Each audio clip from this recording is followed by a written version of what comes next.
అదేనా తీడు రస్తా అక్కడ మూలకి తినవలసింది చాలేరా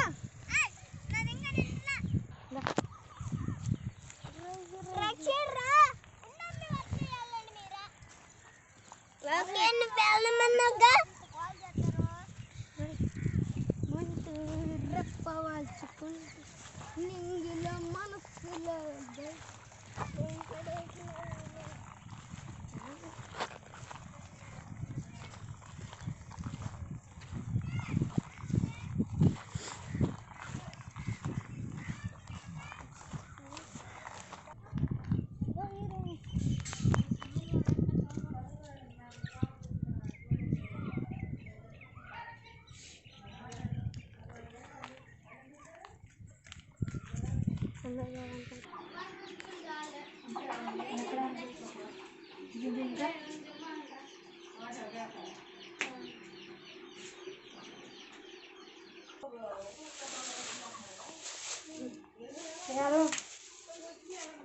ఈ వీడియో మీకు నచ్చినట్లయితే లైక్ చేయండి, షేర్ చేయండి, సబ్స్క్రైబ్ చేయండి.